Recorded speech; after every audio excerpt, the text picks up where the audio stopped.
사람 나고 돈 났지 돈 나고 사람 났나 라는 속담이 있죠. 돈에 따라 인심이 달라지는 세상이지만 그래서는 안 된다는 속담이죠. 오늘 사연은 이 속담과 관련된 사연입니다. 한 사위와 장모님에 관한 이야기인데요. 이들에게 어떤 일이 있었는지 어서 빨리 사연 들으러 가볼까요? 저는 톡톡사연 한이입니다.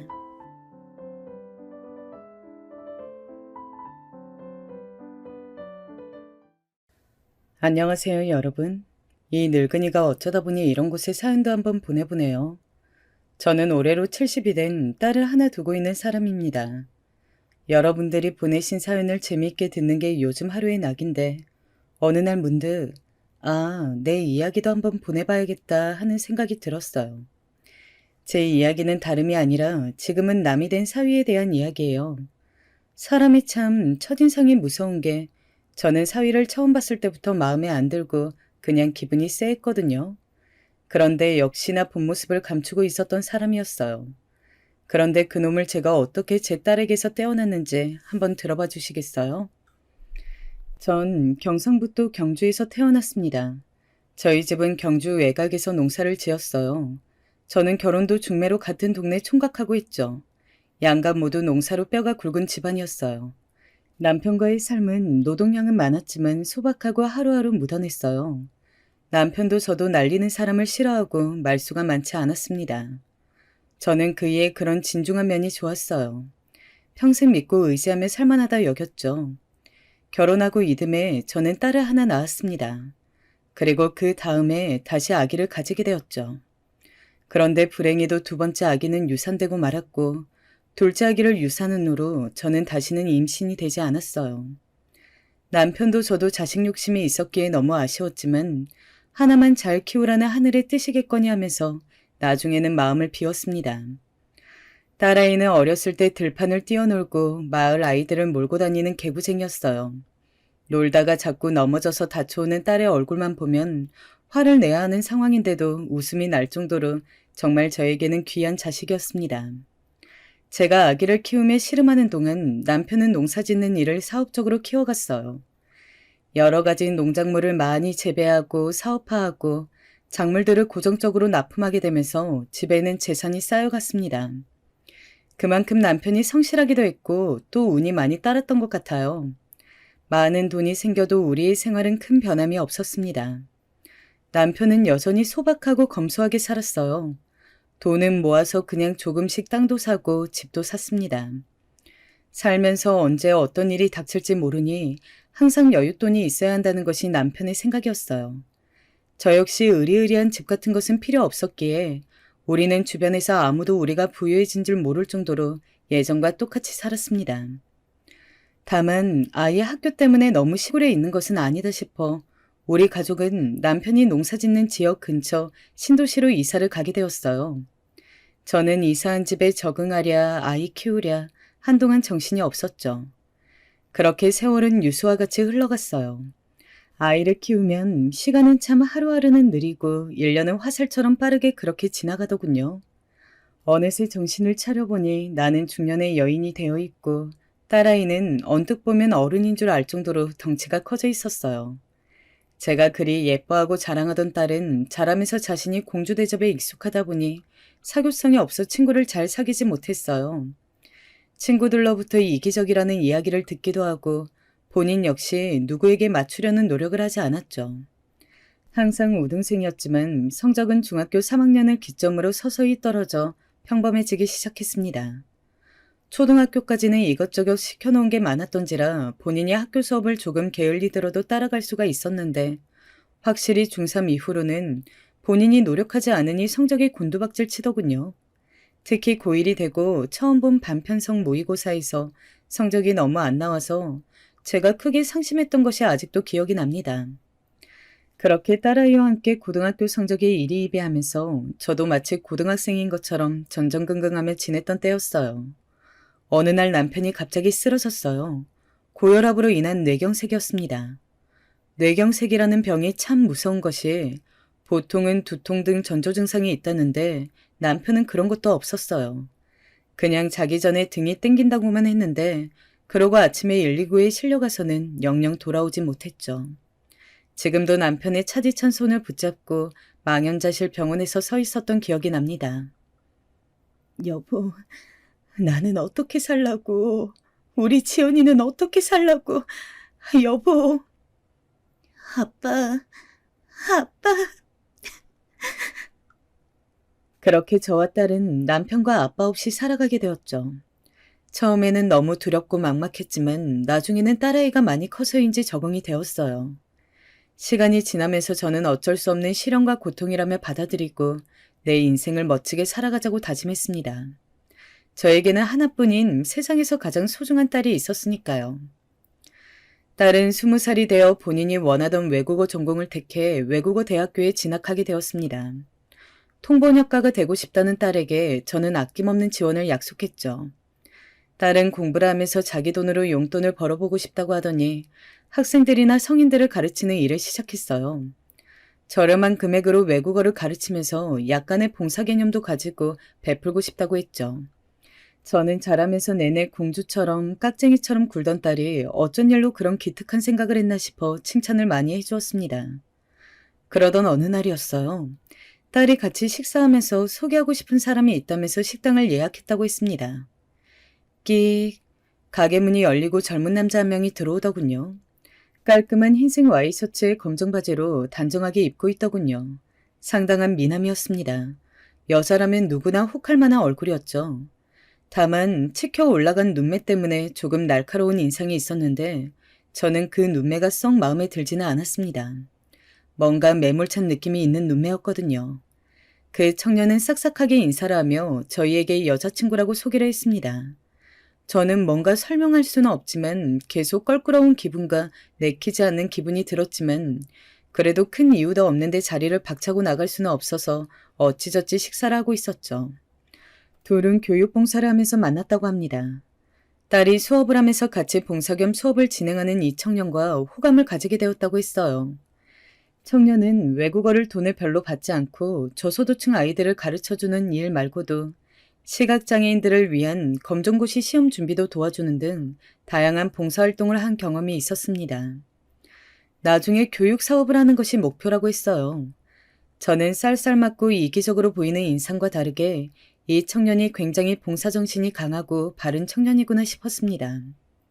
그때 보았던 제 첫인상이 잘못된 것만 같았죠. 사람은 또 겉만 보고는 모른다고 하잖아요. 그렇게 저는 그 청년과 딸아이의 만남을 허락해 주었습니다. 두 사람이 연애하는 모습은 보는 사람이 내내 미소가 지어질 정도로 보기 좋았습니다. 선남선녀라고나 할까요? 그렇게 그 청년은 한 번씩 저와 딸과 함께 식사를 같이 하는 사이가 되었습니다.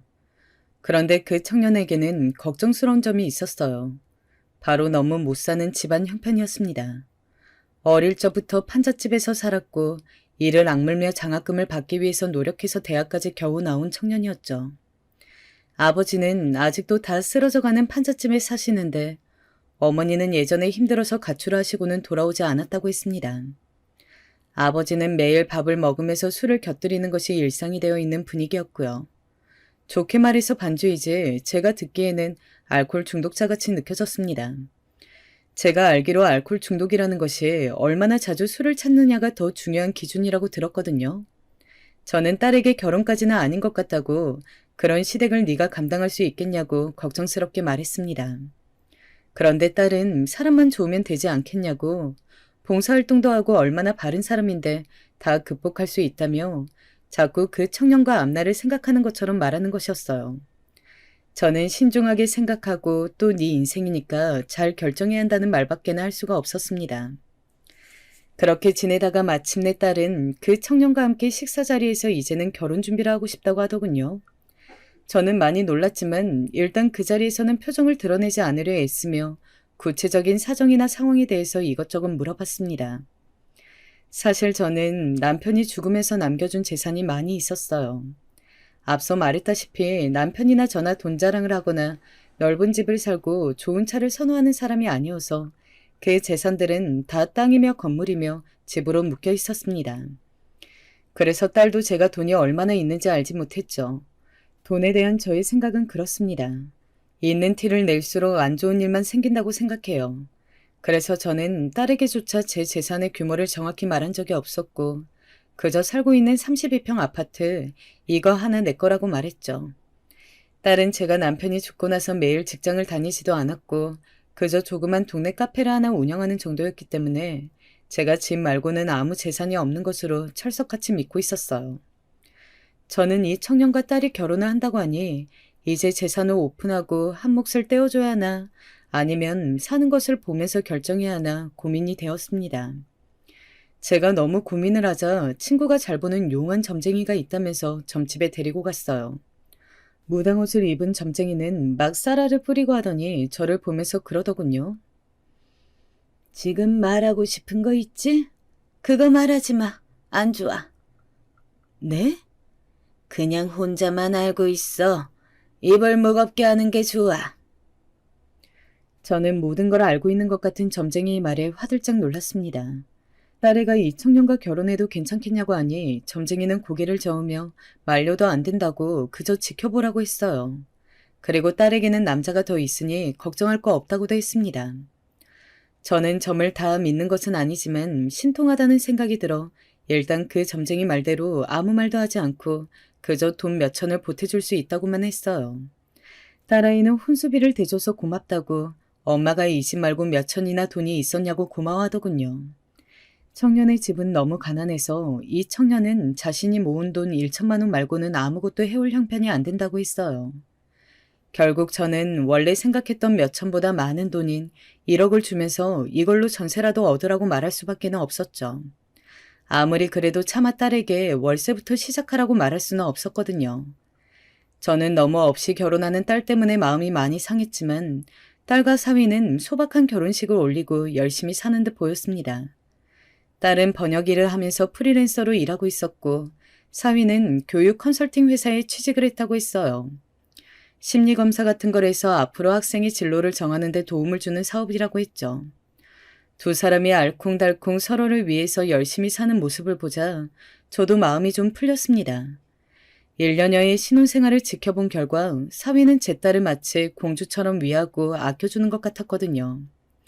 마치 운전기사처럼 어디를 가든지 제 딸의 차문을 열어주고 또 고깃집에 같이 가기라도 하면 수저를 먼저 놓아주고 항상 문을 잡아주는 등 제 딸을 세심하게 살펴주는 것을 느꼈습니다. 그래서 저도 사위가 인상은 좀 매섭고 쌀쌀맞아 보이지만 사실은 진국인 사람이구나 생각했어요. 사위가 사업을 하겠다고 하기 전까지만 말이죠. 흔히들 사업병이라고 하나요? 사위는 다니고 있는 교육 컨설팅 회사에서 좋은 대우를 받았고 점점 직급이 올라갔어요. 아이들의 검사 결과를 토대로 이걸 해석해주고 진로를 짚는 일에 요즘 부모님들이 관심이 많다고 하더군요. 회사 내에서 인정을 받으면 받을수록 사위는 자신이 더 해보고 싶은 것들이 있는데 회사에서 그걸 오케이 해주지 않는다며 자기는 이런 작은 회사에서 썩을 사람이 아니라고 하며 제 딸에게 어디 대출 좀 할 데 없냐고 물어본다고도 했습니다. 딸은 우리가 돈이 어딨냐고 한 달 한 달 생활하기도 바쁜데 무슨 소리냐고 했지만 사위는 마치 뭐에 홀린 사람처럼 돈을 마련해서 사업을 하고 싶다고 노래를 불렀어요. 딸은 옆에서 돈이 있으면 일단 전세부터 해결하고 집부터 사야지 지금 사업을 왜 꼭 해야 되냐고 말렸죠. 그렇게 말리면 그 온순하고 제 딸을 공주처럼 위하던 사위가 그런 순간만큼은 돌변해서 소리를 지르기도 하고 컵을 던지기도 했다는 거였어요. 딸은 그 이야기를 하면서 사업 이야기만 나오면 너무 예민해지는데 그런 점이 힘들다고 하더군요. 저는 딸의 이야기를 들으니 재산이 있다는 말을 안 하기를 잘했다 싶었습니다. 분명 제가 돈이 있는 걸 알았으면 눈독을 들였을 것 같더라고요. 그렇게 저는 들어도 못 들은 척 제 딸이 잘 있는지만을 살피며 사위의 사업병을 모른 척 했습니다. 그런데 결혼을 한 지 2년 차쯤 되었을까? 딸이 막 아기를 가지려고 준비할 무렵 사위는 기어이 돈을 사방에서 끌고 와 사업을 시작하더군요. 원래 하던 일이었던 교육 컨설팅을 좀 더 본격적으로 하는 서비스를 만들고 어플을 개발하는 사업이었어요. 저는 아직 전세 살고 전혀 사업이 망하면 메꿀 수 있는 능력도 없는데 사업을 대뜸 한다고 하고 무조건 성공한다는 식으로 군이 많이 걱정이 되었어요. 과연 저러다가 망하면 어떻게 되나 싶어 저는 딸에게 일단 아기를 가지지 않았으면 좋겠다고 말했죠.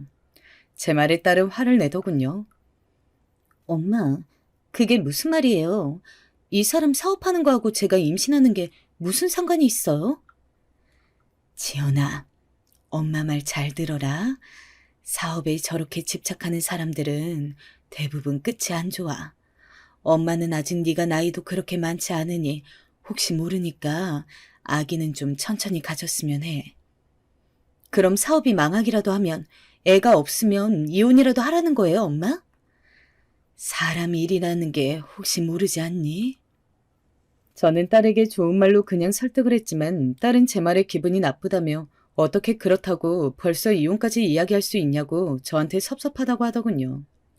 저는 더 이상 이런 말을 했다가는 괜히 딸과 사이만 나빠지겠다 싶어서 조금 이야기를 하다가 그냥 있었습니다. 그리고 사위의 사업에 대해서는 신경을 끄고 그냥 제가 가지고 있는 빌딩 가게세하고 다른 재산들을 조용히 관리나 하면서 제 빌딩 한 기퉁이에서 카페를 운영했어요. 당연히 딸과 사이는 카페가 월세인 줄 알았죠. 제가 그렇게 말했으니까요. 저는 사실은 때를 보다가 딸에게 조금씩 증여를 해주려는 생각이었어요. 그런데 사위가 덜컥 사업을 시작하는 바람에 좀 더 지켜보기로 했죠. 사위는 처음에는 강남까지 소문이 났다면서 컨설팅 의뢰가 많이 들어온다고 굉장히 으쓱해하면서 성공을 자신했습니다. 일이 바쁘다며 매일 늦게 들어온다고 했죠. 딸은 혼자 난임 시술을 받으며 임신하려고 애를 쓰고 있었어요. 저는 혼자 있는 딸이 안쓰러워서 밖에 뭔가 배우러 다니자고 하기도 하고 또 집에 혼자 있지 말고 가게라도 나와 있거나 아니면 프리랜서로 일하지 말고 그냥 외국어 번역 능력을 필요로 하는 회사를 다녀보는 것은 어떠냐고 딸을 설득했습니다. 제가 보기에는 딸은 뭔가 자신의 인생을 좀 묻고 있었어요. 발전적인 일도 하지 않고 그저 집에서 남편만 기다리면서 시간을 보내는 것 같았죠. 또 외향적인 성격의 사위는 밖으로 나돌며 사업을 한다고 제 딸을 돌아봐 주지 않았습니다.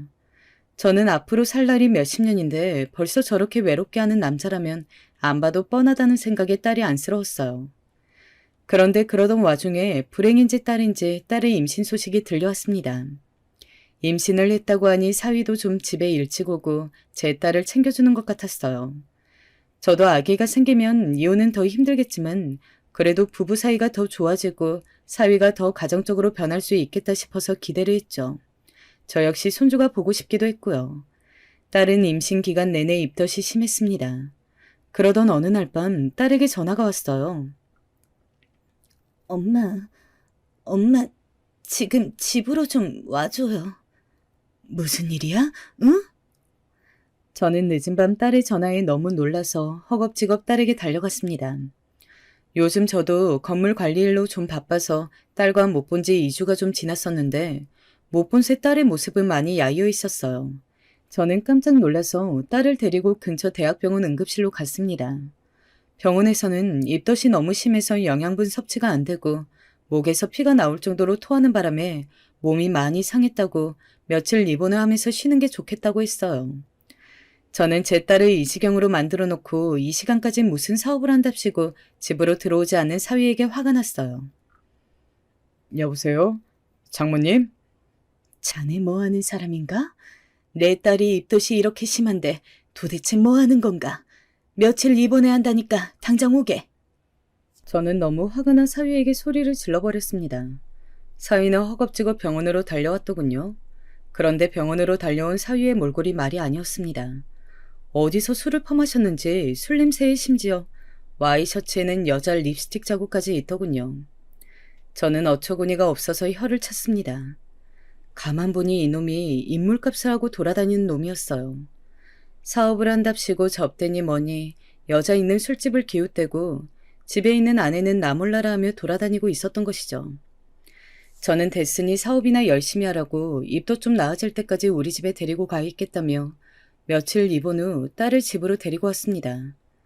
아기가 없었다면 이혼하라고 했겠지만 이미 아기가 생겼는데 이혼하라고 할 수도 없는 노릇이고 그냥 제 딸 팔자가 이렇게 한번 꼬였구나 생각하면서 제가 할 수 있는 도움을 주려고 애썼죠.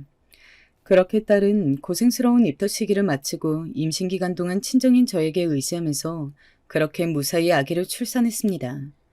태어난 손자는 듬직한 아들이었어요. 물론 키우면서 우여곡절은 많았습니다.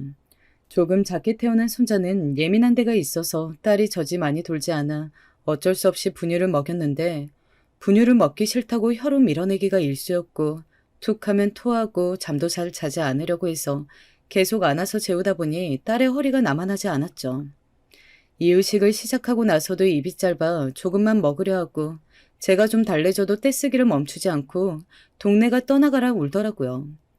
저도 옆에서 같이 손자를 돌봐주면서 저는 딸의 육아를 덜어주려고 애를 썼습니다. 그런데 아기 아빠라는 사위는 정말 육아에는 하나도 손을 까딱하지 않으려 드는 것이었어요.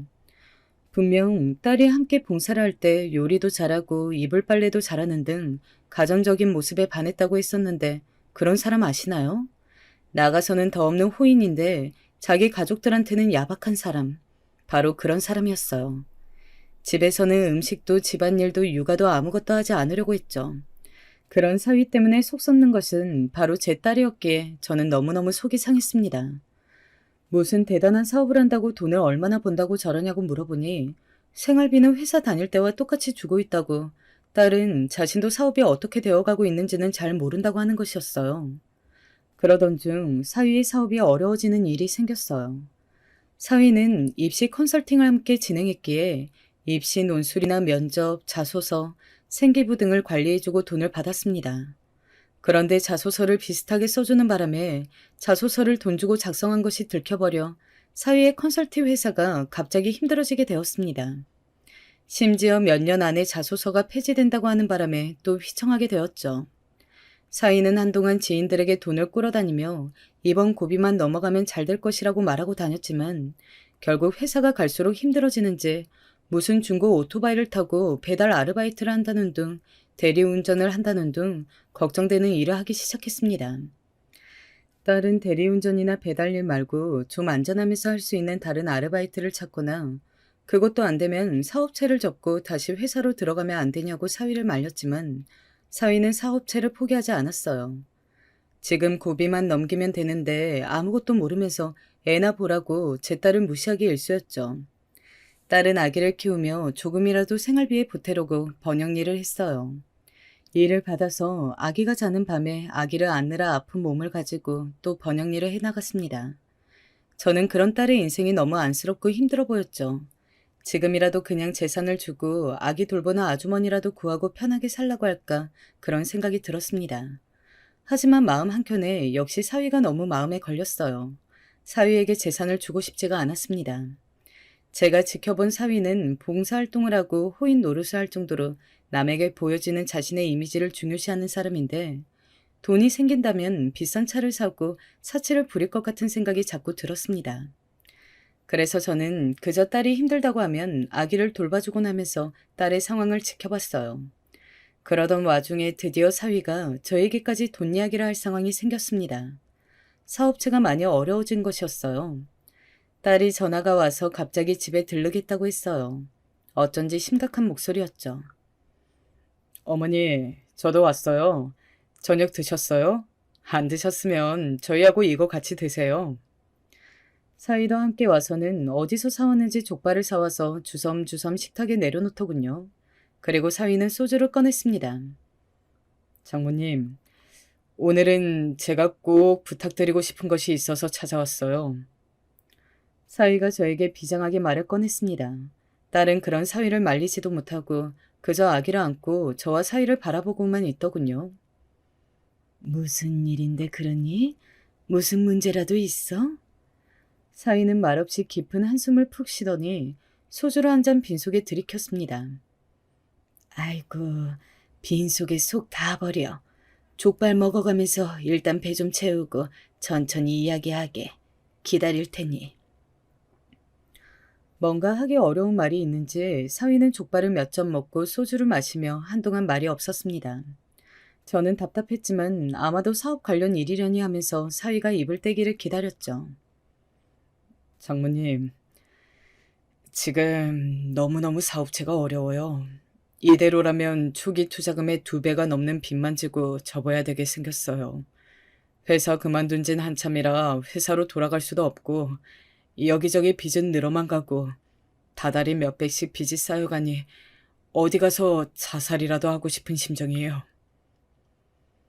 그래서 장모님, 제가 사위로서 정말 죄송한 말씀이지만 저한테 돈 좀 빌려주실 수 있을까요?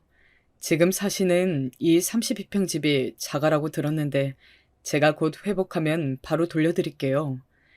장모님 재산이 이 집 하나뿐인 건 알지만 저희 좀 살려주십시오. 장모님도 아시다시피 저희 집은 기댈 곳이 아무데도 없지 않습니까? 저도 정말 너무 힘들고 미치겠어요. 제발 도와주세요. 장모님 계실 집은 저희가 전세든 월세든 어떻게든 다시 마련해 보겠습니다. 하나뿐인 딸하고 손주를 봐서라도 부탁드립니다.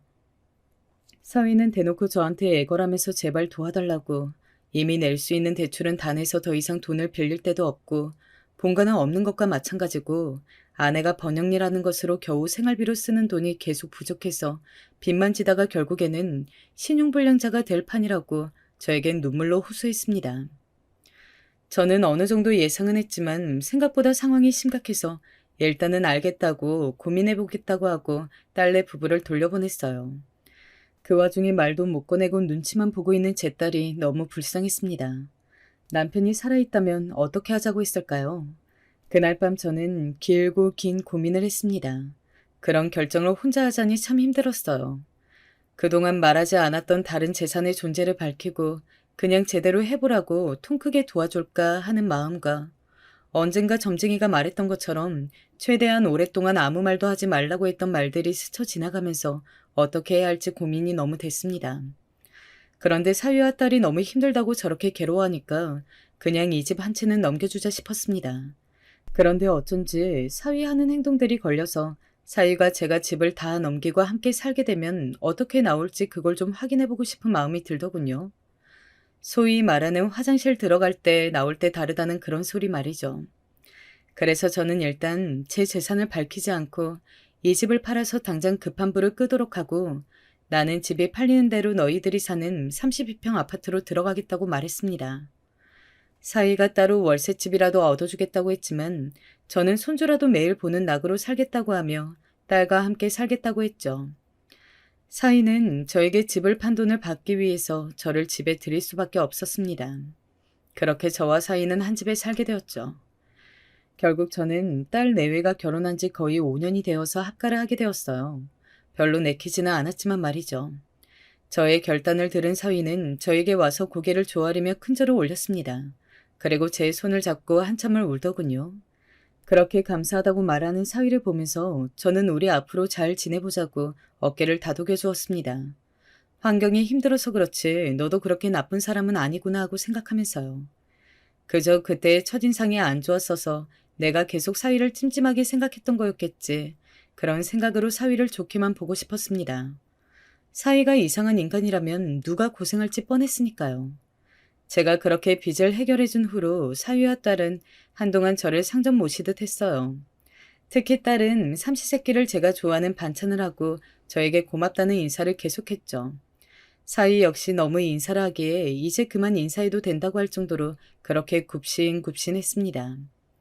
딸과 사위는 저에게 제일 큰 방인 안방을 내주고 우리 집 제일 큰 어른이라고 손주에게도 교육을 시켰죠. 다행히 사위의 사업은 한번 큰 고비를 넘겨서인지 겨우 자리를 잡아갔습니다. 저는 딸내와 같이 사는 생활에 적응해 갔어요. 그러던 어느 날 저는 버스를 타고 가다가 교통사고를 당하게 되었습니다. 교차로에서 빨간불이 파란불이 된 다음 갑자기 구급차가 지나가는 바람에 다시 버스가 섰는데 뒷차가 버스가 선 것을 못 보고 그만 박아버린 것이었어요.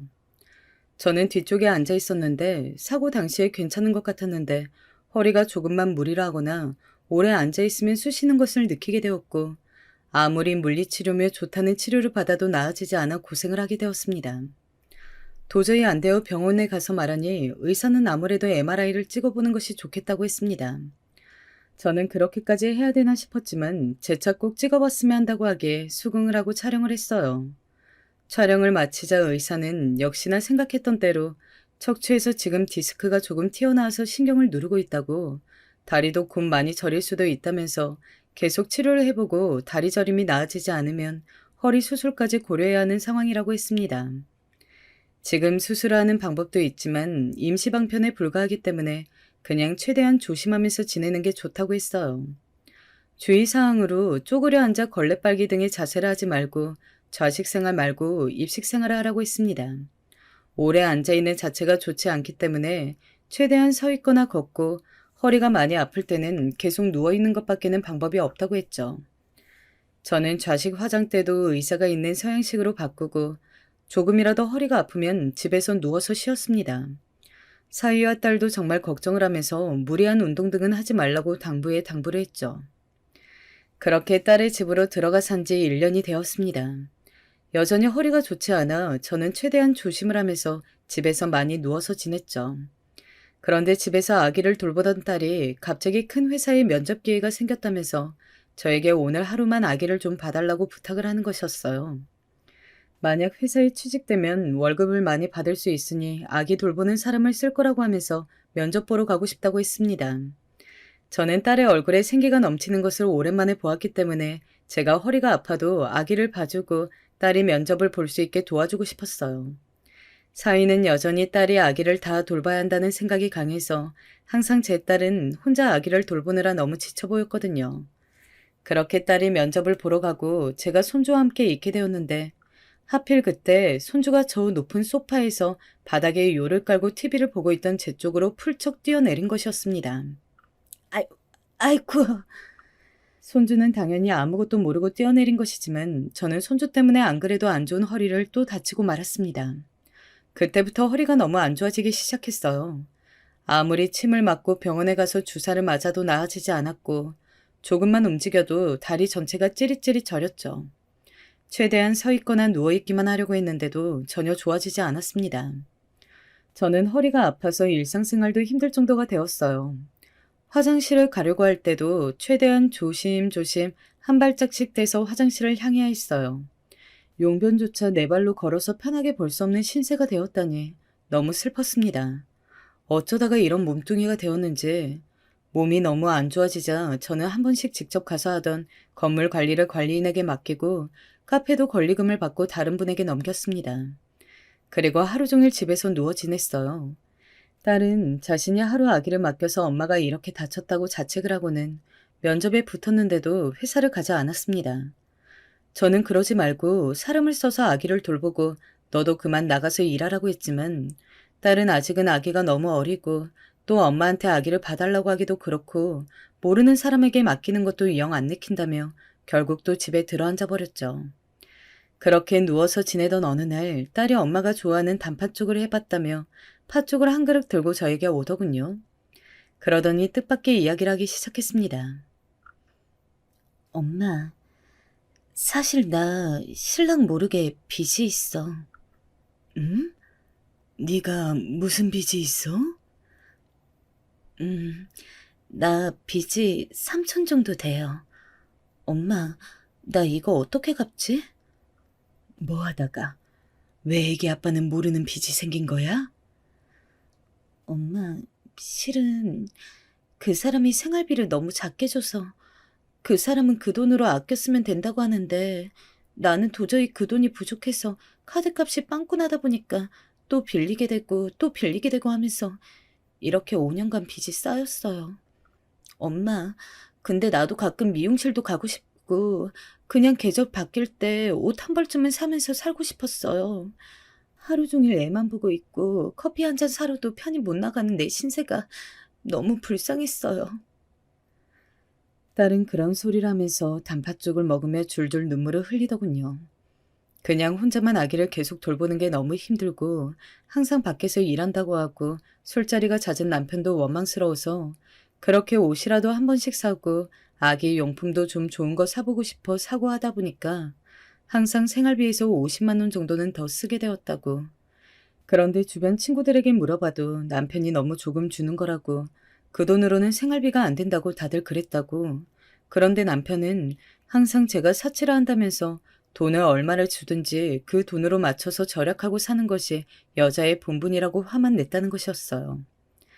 딸은 결혼하고 나서 자신이 너무 불행하고 힘들다고 사람들과 모임 자리에서는 항상 애처가 있냐 행세하면서 집에 가면 손가락도 까딱하지 않는 남의 이목만 신경 쓰는 남편이 너무 싫다고 울분을 쏟아내는 것이었어요. 저는 딸의 이야기에 너무 놀라 아무 말도 할 수가 없었습니다. 그러다 조심스럽게 물어봤죠. 도대체 뭐 얼마를 줬길래 그래? 저는 너무 답답해서 대놓고 물어봤습니다. 그냥 돈 부족한 달은 100도 주고 조금 여유 있는 달은 120 주고 그 이상은 안 줬어요. 기가 막혔습니다. 돈이라는 게 상대적인 것이긴 하지만 저 돈으로 아기 용품 사고 3인 식비에 보험료니 폰비니 다 내고 있었다니. 도대체 사위가 최근에 차를 바꿨다고 하더니 그런 돈은 펑펑 쓰면서 제 딸에게 그렇게 생활비를 주고 있었다고 하니 너무 충격적이었습니다. 그래서 딸이 그렇게 번역 아르바이트를 했던 거였나 싶었죠. 저는 제 딸이 너무 고생을 하는 것 같아 이제 재산의 존재에 대해 말해야겠다는 생각이 들었어요. 그래서 사유와 상관없이 딸에게만 알릴 작정으로 변호사 사무실을 찾아가 증여 절차를 의논하기로 결심을 했죠. 더 이상 딸을 이렇게 힘들게 살게 할 수는 없었습니다. 저는 울고 있는 딸의 손을 꼭 잡아주었습니다. 지연아, 때로는 조금만 참는 것이 필요하단다. 특히 한국 사회에서는 여자가 결혼하면 참을 일이 많아. 그런 것도 지혜란다. 그리고 돈 걱정은 하지 마. 엄마가 어떻게든 해줄게. 응? 일단 몇 천의 빚을 걱정하는 딸에게 저는 괜찮다고 엄마가 알아서 할 테니 넌 그냥 기다리라고 했어요. 몇 천, 그 돈 때문에 혼자 속아려 있을 내 딸을 생각하니 마음이 좋지 않았습니다. 그런 말조차 편하게 하지 못하고 남편 눈치를 보면서 돈이 부족하니까 돈을 빌려서 썼다니 너무 마음이 아팠습니다. 그나마 다행인 것은 이제 아기가 좀 커서 딸이 아이를 유치원에 보내기로 했다는 것이었죠. 그러던 어느 날이었습니다. 딸이 유치원에 손주를 데려다 주러 간 시간 사위가 아직 나가지 않고 집에 있었습니다. 저는 소파에서 일어나려다가 갑자기 극심한 통증을 느꼈어요. 허리가 너무너무 아팠습니다. 얼마나 아픈 정도였냐면 순간적으로 숨을 쉴 수 없을 정도의 아픔이었어요. 아유, 자네, 나 좀... 제가 비틀거리는데도 사위는 식탁에서 물을 여유롭게 마시고 있었습니다. 저는 사위를 향해 손을 휘저었어요. 자네, 나 좀 부축 좀 해주게. 아유. 아, 네. 아프신 거예요? 사위는 대수롭지 않다는데 제 팔을 잡고 저를 침대로 데리고 갔어요. 그런데 침실로 가는 와중에 저는 허리가 너무 아파서 도저히 이대로는 안 되겠다 싶어 사위에게 병원으로 가자고 말을 했습니다. 나 좀 병원 좀 데려가 주게. 땡땡 대학병원으로 가면 돼. 아무래도 허리를 수술을 해야 될 것 같아. 지금 당장 가세나. 그런데 제 말을 들은 사위는 저를 바라보면서 무표정한 얼굴로 말하는 것이었어요. 어쩌죠? 제가 사업상 중요한 약속이 있어서 지금 나가봐야 하는데 전 급하면 119 불러드릴까요? 자네 장모가 아프다는데 그게 할 말인가? 어떻게 그렇게 인정머리가 없어? 저는 너무 화가 났습니다. 안 그래도 생활비 이야기를 들은 이후로 꼴보기 싫어 죽겠는데 이 싸가지 없는 놈이 저한테까지 버릇없게 구니 정말 화가 치밀어 오르더군요. 인정머리요? 말 나온 김에 막말 좀 해볼까요? 집 한 돈 좀 보태줬다고 언제까지 유세하실 거예요? 이제 재산도 없으면서 이 노인네야. 내가 시간이 남아도는 줄 아나? 잘 대해줬더니 무슨 갑질이야? 뭐? 뭐라고 이놈이? 서희는 급기야 저에게 반말을 섞어가며 빈정거리기 시작하더군요. 저는 그제서야 사위의 본색을 본 듯하였습니다. 정말 기가 막히더군요. 이런 놈하고 우리 딸이 잘 살기를 바라고 있었다니. 좀 참는 것도 여자의 지혜라고 그런 말들로 딸을 위로했다니. 저는 그날 결국 119를 타고 병원으로 가서 긴급하게 수술을 했습니다. 허리 수술하고 회복을 하는 과정에서 저는 생각했어요. 더 이상 딸이 이렇게 사는 꼴을 볼 수가 없다. 내 막대한 재산을 저런 놈이 같이 쓰게 놔둘 수가 없다. 저는 사위와 딸을 이혼시키기로 마음을 먹었습니다. 그래서 재산 증여를 부탁한 변호사에게 이혼에 대해서도 물어보고 딸에게 증거를 수집하도록 했어요. 딸은 제가 왜 그러는지도 모르면서 제 말을 듣고 증거를 잘 모아두더군요. 그리고 몇 개월이 지나 모든 준비가 끝난 다음 저는 호텔 식사권이 생겼다고 사위와 딸과 손주를 불렀습니다. 사위는 호텔에 온다고 하니 신이 났는지 한껏 빼입고 무슨 제비처럼 머리에 왁스까지 바르고 등장했습니다. 딸은 칭얼대는 손주를 안고 낑낑대며 들어왔죠. 저는 이런 꼴을 보면서 속이 터지는 것도 오늘이 마지막이다 생각하면서 딸내 일행을 자리에 앉혔어요. 와, 장모님, 이런 곳 예약도 하실 줄 아세요? 아, 요새 내일 봐주는 사람이 있는데 맛집을 잘하네. 아, 동네에 뭐 친한 아주머니라도 사귀셨어요? 참, 허리는 괜찮으세요? 그럼 자네 덕분에 괜찮네. 그보다 오늘은 내가 할 말이 있어서 불렀네. 김 변호사, 들어오게나. 실례하겠습니다. 저는 여사님 일을 담당하는 김 변호사입니다. 변호사라는 말에 사위의 동공이 흔들리고 있었어요. 딸 역시 아기를 달래다가 놀란 표정으로 김 변호사를 바라보더군요. 오늘은 여사님 재산 증여에 대해서 말씀드리려고 합니다. 여사님은 현재 자산은 100억대의 현찰을 보유하고 계시고 상가와 밀집한 사거리 빌딩 한 채, 토지, 그리고 아파트 세 채가 있으신데 원룸 건물 하나도 소유하고 계십니다. 아마 총 합치면 재산은 몇백억에 달할 것으로 추정됩니다. 네? 엄마, 여사님은 원래는 사위분이 따님과 사는 모습을 보시고 따님을 행복하게 해주신다면 사거리에 있는 빌딩을 사위분께 증여할 의사가 있으셨으나 오늘부로 이 결혼을 종료시키기를 원하고 계십니다. 네? 들었지? 김 변호사 말대로 나는 이 재산을 모두 내 딸에게만 물려줄 거야. 그리고 자네와 내 딸은 오늘부로 이혼을 진행하는 거네. 아니, 장모님이, 아니, 저한테 왜 그러세요? 이런 재산이 있으셨는데 왜 숨기신 거예요? 네? 장모님. 장모님이라고 부르지도 마. 이 파렴치한 놈.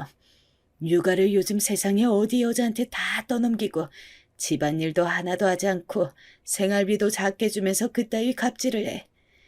내 딸이 네 치닥거리하고 집안일 하는 사람이야? 그러라고 내가 대학 보내고 귀하게 키운 줄 알아? 자네는 아웃이니 이 자리에서 당장 나가게.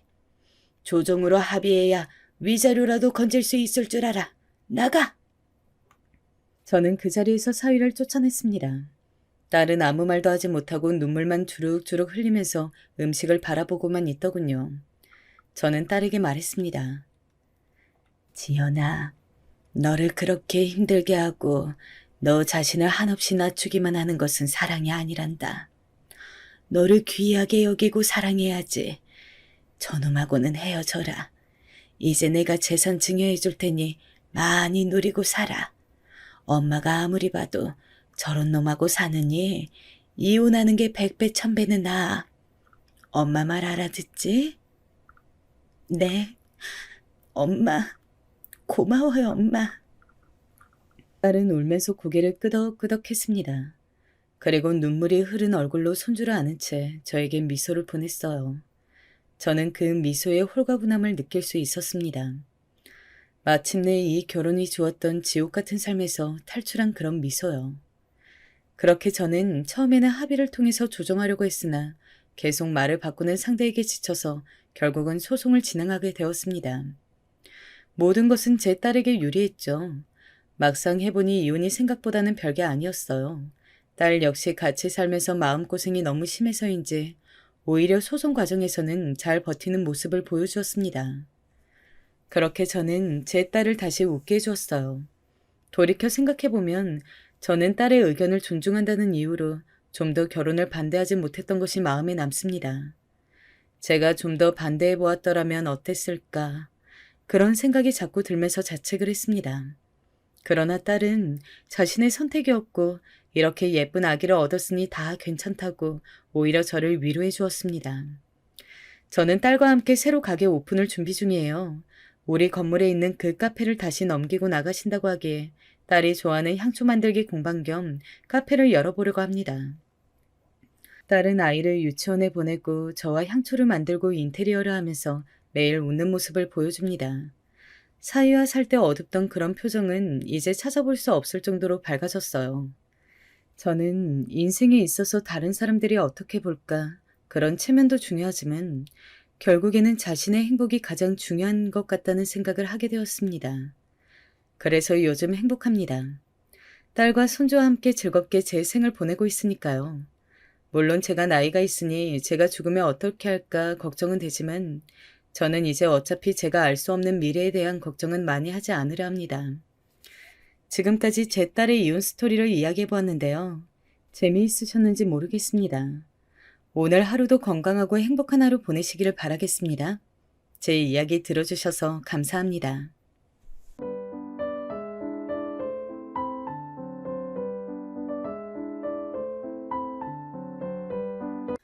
오늘도 여러분들께 재미있는 사연을 소개해드릴까 하는데요.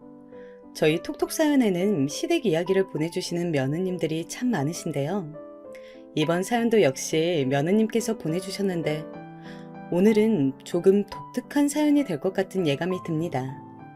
그럼 다 같이 들으러 가보실까요?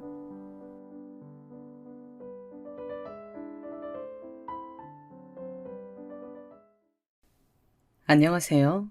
굉장히 두서없는 사연글이 될까봐 걱정이 앞서지만 제가 톡톡 사연을 보면서 늘 한 번쯤은 나도 사연을 보내보고 싶다는 바람을 품고 있었거든요. 소소하기도 하고 어찌 보면 크기도 한 이 바람을 실현해보고 싶다는 일념하에 사연을 신청해보게 되었습니다. 저는 그냥 나이 많은 아줌마예요. 아직 할머니라 불릴 정도는 아니라고 스스로 그렇게 생각을 하고 있네요. 제가 작문 공부를 해본 것도 아니고 그저 톡톡 사연의 애청자, 그리고 독서를 즐겨하는 것만 믿고 배짱을 부리면서 사연을 적어보는 것이니 내용이 좀 왔다 갔다 하고 정신이 없어지더라도 부디 너른 이해를 부탁드릴게요. 왜냐하면 제가 배움의 끈이 길지는 않은 사람이었거든요. 저는 일남일녀의 집안에 장녀로 태어나고 자랐습니다. 아래로 남동생이 하나 있었던 것이죠. 그리고 저희 남매는 어렸을 때부터 부모님의 부부싸움을 지켜봐야 했어요. 상당히 불안정한 정서를 가지고서 컸던 것만 같아요. 저 11살인가 12살 때였는데 아버지께서 웬 생전 처음 보는 여자를 집에 데려오신 적도 있었어요. 어디 한번 엄마라고 불러봐봐. 어때? 예쁘지? 니네 엄마보다 더 예쁘지? 이 예쁜 언니가 엄마 해줬으면 좋겠어? 그렇게 원하면 어디 이 언니한테 엄마라고 불러봐봐. 그러면 아빠가 그렇게 만들어 줄 테니까. 저를 앞에 앉혀놓곤 그 여자를 향해 엄마라고 불러보라며 종용하시던 아버지의 모습.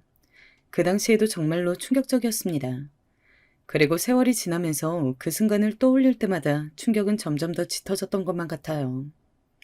저는 아버지라는 존재에 대해 그 어떤 기대감이나 존경심을 가지고 있지 않았습니다. 사춘기에 들어서면서부터는 완벽하게 그렇게 되었죠. 저 중학교 재학 중에 아버지께서는 기어이 집을 나가셨습니다. 없는 형편에서 그나마 집에 있던 일말의 현금, 그걸 다 챙기신 채로 말이죠. 허망하게 앉아있는 엄마를 달래드리는 건 저의 몫이었네요. 엄마, 차라리 잘된 걸지도 몰라요. 그 사람은 우리한테 아빠 같지도 않은 아빠였어요. 나는 그런 아빠는 필요 없다고요. 그냥 우리끼리 잘 살아요. 네? 삶에 대해 의지를 놓아버리시는 듯 했던 엄마는 다시 기운을 내기 시작하셨고 저희 남매를 위해 부지런히 일을 다니셨습니다. 아버지라는 불행이 떠나간 뒤에 그 자리를 채운 것은 남동생이었습니다. 저는 진짜 그 녀석이 그렇게 잘할 줄은 몰랐어요. 마치 피는 못 속인다는 말을 증명하기라도 하는 것처럼 남동생은 아버지가 떠나신 이후로 지독한 사춘기를 겪으며 천하의 문제아가 되어갔습니다. 저랑 엄마가 결이 비슷한 사람이었다면 남동생은 아버지의 나쁜 성정을 물려받은 자식이라고 할 수 있었죠. 남동생은 불량한 친구들과 어울려 다니면서 사고를 치고 다니기 시작했습니다. 고등학교를 몇 번이나 그만두려고 했는데 엄마가 눈물로 호소하며 빌다시피 해서 간신히 다녔고요. 그런 와중에도 고등학교 재학 중에 크고 작은 사고들을 많이 쳤습니다.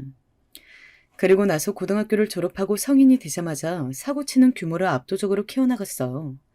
그 녀석이 20살이 되자마자 저희 집에는 500만 원가량의 빚이 생겼습니다. 지금이라면 500만 원이 무슨 큰 빚이냐고 할 수 있겠지만 당시로서는 크게 느껴지는 금액이었어요. 특히나 엄마의 수입이 적은 편이었고 저 또한 당시 사회초년생으로서 얼마 못 벌던 시절이었으니까요. 차라리 사고를 못 치는 환경에 묶여 있으면 나을까 싶었습니다. 남동생이 군입대를 있을 때 엄마와 저는 이제 앞으로 최소 2년 이상은 걱정거리가 없을 것이라고 생각했어요. 하지만 남동생은 휴가를 나와서는 도박장에 출입을 하였습니다. 나중에 늘어난 빚을 알게 되었을 때 얼마나 허무하고 어이가 없었는지 몰라요. 정말 미안해. 숨기려고 숨긴 건 아니었고 그냥 엄마랑 누나한테 손 벌리기 싫어서 나 혼자 해결하고 싶어서 그래서 지금까지 말을 못하고 있었던 거야. 남동생이 엄마랑 제 앞에서 눈물을 아주 질질 짜면서 그렇게 말했을 때 저는 전혀 공감이 가지 않았고 그 모습이 불쌍하게 보이지도 않았어요. 하지만 엄마는 창창한 당신의 아들, 그 앞길을 막을 수는 없다면서 어떻게든 그 빚을 우리가 갚아줘야 한다고 하였습니다. 우리, 그러니까 저랑 엄마가 말이죠. 저는 피 같은 돈을 그딴 도박빚 갚는 데 써야 한다는 사실이 믿어지지가 않았습니다. 이번 한 번만 우리가 해결해 주자. 걔가 무슨 능력이 있어서 자력으로 그 빚을 청산하겠니? 우리가 도와줘야지, 응? 엄마, 진짜로 이번 한 번만이야? 안 그러면 걔 도박하는 그 버릇 절대로 못 고쳐. 그래, 나도 알아. 나도 그렇게 생각해. 그러니까 이번만 우리가 도와주기로 하자. 이번 한 번뿐이라고 간절하게 호소하는 엄마를 외면할 수가 없었습니다. 엄마가 무슨 죄가 있다고요. 그래서 진짜 있는 돈 없는 돈 다 털어다가 남동생의 빚을 다 갚아주었습니다. 그거 갚는 동안에 허리띠를 얼마나 졸라매고 살았는지 모릅니다. 오만 개고생을 다 했던 것만 같아요. 그리고 남동생은 집에서 탱자탱자 놀기만 했습니다. 세워라 내워라 하면서 아무런 생산적인 활동도 하지 않았고요. 군대 전역하고 나서 1년이 되도록 그러고 있는 것에 저의 인내심은 바닥이 났습니다. 정말 어쩜 그렇게 자기 엄마, 자기 누나한테 기생하면서 등쳐먹을 생각뿐이던지요. 그래도 보면 너무 마음이 짠해. 하지만 엄마의 생각은 저와는 조금 달랐죠. 그렇게나 남동생을 불쌍히 여기셨어요. 따뜻한 밥 먹여주고 과일 깎아주고 애지중지 고기 반찬 해주는데 그런 대접 받으면서 남동생이 정신을 차릴 리는 만무했죠. 지금 생각해도 정말 어이가 없네요. 남동생 문제로 애꿎은 엄마와 저의 사이만 결국 나빠지게 되었습니다. 할 일 없이 놀러 다니던 남동생이 또 도박을 해서 돈을 날렸거든요. 자기 돈도 아니면서 말이죠. 제가 남동생 죽이고 나도 죽겠다고 막 난리를 쳤더니 그때 엄마가 눈물 가득 고인 눈으로 이렇게 말을 하였죠. 내가 죽는 한이 있더라도 나는 내 아들 포기 안 해. 포기 못 해. 나는 죽어도 내 아들 편이야. 저는 엄마가 뭐에 신 것인가 하는 생각마저 들었더랍니다. 남동생을 비호해주고 그 돈을 다시 갚아주겠다고 하는 것 자체가 말이 안 되는 상황이었어요. 그러면서 게다가 엄마는 남동생의 빚을 제가 갚아주기를 바랐습니다. 너 아니면 그럼 돈 나올 데가 어디 있단 말이니? 누가 뭐라고 해도 네 동생이잖니. 너무 황당했죠. 더 이상 말이 안 통하겠더라고요.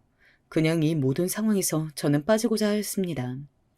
남동생은 그런 주제에 엄마에게 잘하는 효자도 아니었고 저에게 고맙다는 인사 한번 할 줄 모르는 무례한이었거든요. 둘이서 나락으로 빠지든 말든 저는 상관 않고 벗어나고자 하는 결심을 하게 되었습니다. 어렸을 적 부모님의 부부싸움을 늘 보고 자라왔을 때부터 어쩌면 저는 이 지긋지긋한 집구석을 탈출하는 게 일생일대의 목표였는지도 모르겠어요. 자, 여기까지가 바로 제가 결혼하기 이전 아가씨 시절에 겪은 친정의 이야기라고 할 수 있겠습니다. 부모님에게 물려받은 그저 그런 두뇌, 평범한 외모, 보잘것없는 가정 형편, 배움의 끈도 길지 못했고 인맥이 좋은 것도 아니었죠. 천운이 따라줘서 길이 잘 트인 것도 아니었습니다. 이런 제가 집구석을 탈출하겠다고 마음을 먹었을 때 고단하고 외로웠던 저의 처지에 가장 들어맞은 것은 바로 사랑, 애정이고 관심이었을 것입니다. 저는 20대 중반의 나이에 결혼을 하게 되었습니다. 짧게 만난 그런 상대와 냉큼 결혼까지 할 생각이나 배짱은 없었어요. 그러나 만나던 도중에 뱃속에 생명이 들어섰고 그걸로 인해서 결혼을 하게 된 경우였습니다. 내 배 안에 생명이 자라고 있다니 믿어지지가 않아. 이 아이가 태어나면 내가 엄마가 되는 것이구나. 갑작스러운 소식이긴 했지만 저는 생명을 잉태하게 된 사실에 무척 기뻐했습니다. 신기함과 감동에 앞서기도 하였고요. 그러나 후회라는 단계가 찾아오기까지는 그리 오랜 시간이 걸리지 않았습니다. 결혼은 지독한 현실이었고 육아는 그보다 더한 지옥이었으니까요. 애초에 결혼이나 출산, 육아를 생각하고 연애를 시작했던 게 아니었기 때문에 더욱 그랬던 것 같아요. 모든 상황이 저에게 낯설었습니다. 남편은 이남 집안의 차남이었고요. 그 장남, 그러니까 저에게는 아주버님이 살짝 개차반 같은 스타일이었어요. 그 당시에도 저는 그렇게 느꼈습니다. 그래서인지 시부모님은 두 분 다 차남인 제 남편을 더 아끼고 가까이 하시는 게 보였습니다. 아주버님은 당시에 아직 미혼이셨죠. 하지만 어디까지나 아주버님에 비해서 사람이 괜찮았다 뿐이지 남편도 썩 그렇게까지 좋은 사람은 아니었더라고요. 제가 주인공이 되어서 제 마음대로 적어보는 사연이니까 솔직하게 밝혀보자면 첫 아이를 낳고 나서부터 저는 바로 후회를 하였었습니다. 이런 남자일 줄 알았다면 내가 만나지 말았을 것을. 내 발등을 내가 찍었구나. 집구석을 탈출하는 게 급급해서 엄마와 남동생의 꼴을 보기 싫다는 생각에 사로잡혀서 내가 모든 걸 서둘러 버렸고 스스로 그르쳐버렸구나. 하루가 다르게 커가면서 예쁜 짓을 해대는 아기를 보면 마음이 스르르 풀어졌고 힘을 낼 수 있었지만 육아에 별 도움도 되지 않고 심적으로 기댈 수도 없는 남편의 존재를 느낄 때면 서러움이 밀려들었습니다. 저 스스로 걸러 들어온 길이었으니 누구의 탓도 할 수 없다는 것이 당시로서는 가장 괴로웠던 것 같네요. 저에게 먼저 다가와서 구애를 했던 쪽이 남편이었습니다. 제가 마음에 든다면서 열렬한 고백 행진을 이어갔었고요. 남편이 객관적으로 잘생기고 훌륭한 외모는 아니었습니다만 사람의 인상이라는 것이 괜찮았어요. 목소리가 좋은 편이었고 웃을 때면 특히 인매가 시원시원해서 제 눈길을 사로잡았습니다. 솔직히 저 좋다고 따라다니는 게 싫지만은 않았죠. 왜냐하면 저는 태어나서 누군가의 그런 일반적인 관심이나 애정을 받아본 경험이 그때가 처음이었거든요. 생소하면서도 신기했던 것이었죠. 그리고 저는 아주 어렸을 때부터 아버지에 대해 좋지 않은 기억들을 안고 있었기 때문에 게다가 남동생도 머리가 커지면서부터 사람 구실을 제대로 못했었으니까요. 그래서인지 저는 남자라는 존재에 대한 기대치가 굉장히 낮은 사람이었습니다. 이랬던 저였기 때문에 누가 저에게 조금만 다정하게 굴어도 그게 엄청 대단해 보였던 것 같아요. 남편이 세상에서 가장 다정하고 착하고 매너 좋고 멋있는 사람으로 느껴졌던 것이었죠. 시댁도 집안이 썩 그렇게 잘 살지는 않았어요. 그래도 저희 친정에 비하면야 아주 여유로운 편이었지만요. 제가 결혼 초기부터 남편에게 실망을 하고 결혼 생활에 회의감을 겪게 된 이유가 정확히 있었습니다. 바로 시아버지와 두 달을 같이 지내게 되었던 바로 그 시기 때문이었죠. 당시 시어머니의 절친한 고향 친구분께서 낙상 사고를 당해 거동이 어렵게 되셨었어요. 워낙 막연하고 친자매 같은 사이라고 하셨고요. 저희 결혼식 때도 그분이 참석하셔서 많이 축하해 주셔서 축의금도 많이 내셨던 것으로 저도 알고 있었습니다. 그러신 분이 갑자기 다쳤는데 거기 가족들의 상황이 마침 여의치 않았었나 봐요. 아무튼 그래서 시어머니께서 당장에 그분께 가서 강병인을 자처하시게 되었습니다. 그런데 참 황당하게도 시어머니께서 고향 친구분의 간병을 떠나신 바로 그날에 시아버지께서 다리를 삐셨다는 거예요. 한쪽 발목을 접지르셨는데 심각한 건 아니었지만 그래도 혼자 병원 다니시면서 지내실 정도는 아니었던 것이죠. 그래서 저희 집으로 와서 지내시게 되었어요. 아니, 차라리 손을 다치신 거면 몰라. 굳이 발목 좀 삐신 것 가지고 혼자 못 지내신다는 게 말이 되는 이야기야? 저는 너무 어이가 없어서 남편에게 따져 물었습니다. 아이 보는 것만 해도 가뜩이나 초보 엄마인데다가 주변에 도움 구할 때도 마땅치 않아서 늘 하루하루 육아 전쟁이었는데 시아버지까지 여기에 추가가 된다뇨. 눈앞이 캄캄해졌죠. 그리고 그 결정에 저의 의사가 들어가 있지 않다는 점에서 조금 화도 났었고요.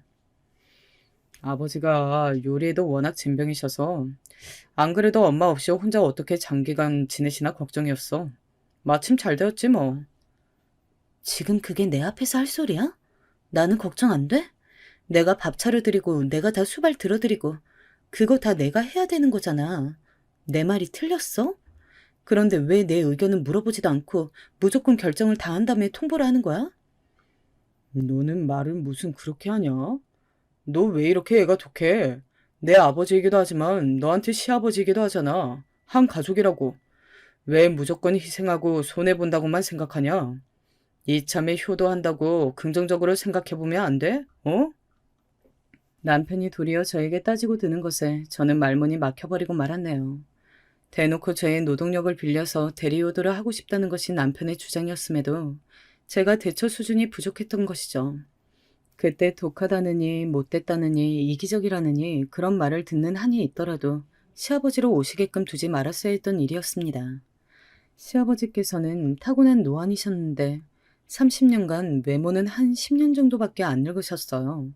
그러니까 남들보다 일찍 외간에 나이가 들어서 노안은 더디게 되는 느낌이랄까요? 그러니 제가 시집을 갔던 당시에도 시아버지께서는 연세가 꽤 들어 보이는 얼굴을 하고 계셨던 것이죠. 외모뿐만 아니라 말투며 행동 거진 모든 것이 나이 든 얼굴에 맞춰져 있었습니다.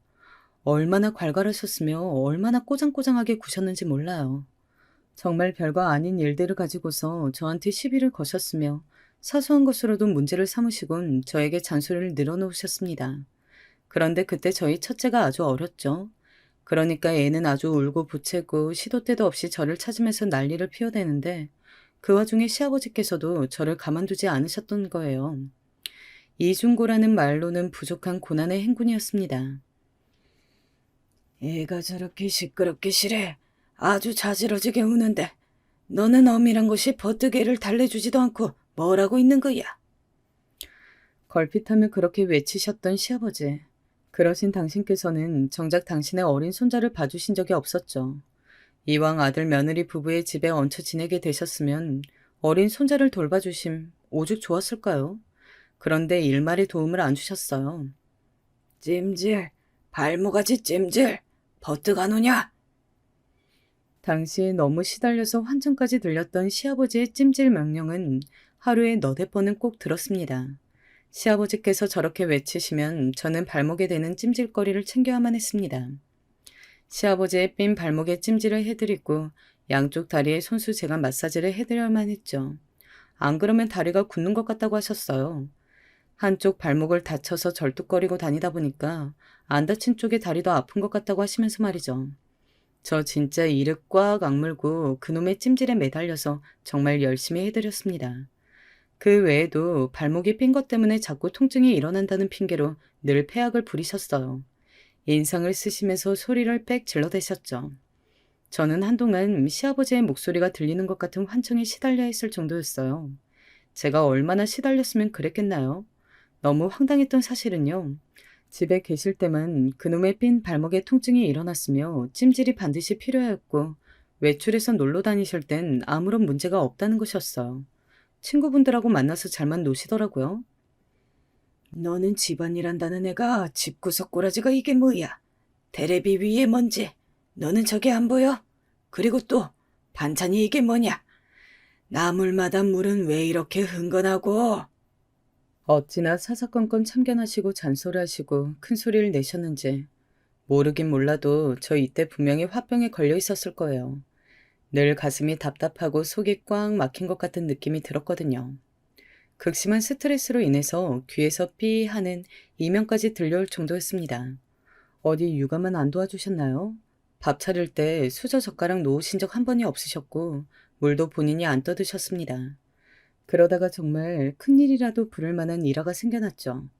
아침에 일어났을 때부터 그날은 제가 몸이 좀 안 좋았어요. 남편 출근 준비도 간신히 시켜주고 아침밥 채울 때는 잠시 휘청거리기도 했습니다. 오전에 아이 끌어안고 죽은 듯이 쉬고 있다가 점심때가 돼서 어쩔 수 없이 또 일어났어요. 저랑 아이만 있는 게 아니라 집에는 시아버지도 계셨으니까요. 그냥 밥 있는 거랑 해서 김치볶음밥 만들었습니다. 다른 요리를 할 기운 자체가 없었어요.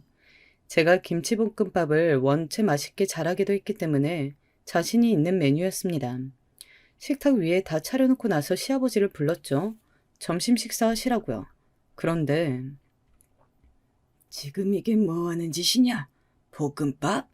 엊그제 또 볶음밥이었고 오늘 아침밥은 허접스레 차려주더니만 이거 지금 나 먹으라고 만든 것이야? 잔밥으로 만든 걸 내가 뻔히 알고 있거늘 이런 괘씸한. 대뜸 화를 크게 내시는 거예요. 저는 너무 놀라서 그냥 멍하니 있었어요.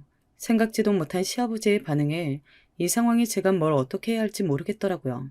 제가 가만히 있으니까 시아버지께서는 이내 식탁 위에 그릇을 가져다가 싱크대에 확 쏟아 버리셨습니다. 제가 아픈 몸을 이끌고 애써 맛있게 간을 맞춰서 만든 김치볶음밥을 그렇게 버리셨어요. 아버님, 제가 얼른 새로 밥 안 쳐서 다시 점심 식사 차려드릴게요. 됐다. 엎드려 절받기를 하랴? 내가 네 눈치가 보여서 그렇게 차려진 밥 먹을 수나 있겠냐? 안 먹는다. 저는 다시 차려드리려고 말씀을 꺼냈지만 바로 거절당했습니다. 씩씩거리시는 시아버지께 저는 재차 말씀을 드렸죠. 따뜻한 밥 새로 재워서 반찬하고 점심 차려드리겠다고요. 하지만 시아버지께서는 완강하셨어요. 절대로 안 드실 거래요. 저를 세게 노려보시더니 방으로 들어가 버리셨습니다. 몸도 안 좋고 진짜 힘이 쭉 빠져서 멍하니 식탁에 앉아있다가 문득 아이 생각이 났죠. 애 밥은 먹여야 하잖아요. 물김치에 밥을 말아줬는데 계란 반찬을 찾더라고요. 그래서 얼른 계란말이를 만들어줬어요. 그런데 만드는 사이에 아이는 또 물김치에만 밥을 장난치면서 호로록 많이 먹어버렸습니다. 그래서 계란말이는 2점만 먹고 말았어요. 이제 그만 먹겠다면서 장난감을 가지고 놀러가 버리더라고요. 그제서야 저 혼자 조용히 점심을 먹기 시작했죠. 이왕 만든 계란말이 김치볶음밥에 올려서 먹고 있었습니다. 속으로는 다 힘들다, 다 지친다, 이런 생각을 하면서 말입니다. 그런데 그때였어요. 이 천하의 버르장머리 없는 년을 다 보았나? 방에서 나오신 시아버지께서 아주 화가 나신 얼굴로 다가오시더니 멀쩡히 밥을 먹고 있던 제 머리채를 쥐시는 겁니다. 저는 밥 먹다가 숟가락을 놓쳐버렸고 시아버지께 머리채 잡힌 채로 짤짤 흔들렸습니다. 자기 시부모 알기를 우습게 하는 년, 이 고양거사. 저한테 별별 소리를 그때 다 하셨어요. 저한테 가만 안 두겠다고 욕을 하셨습니다.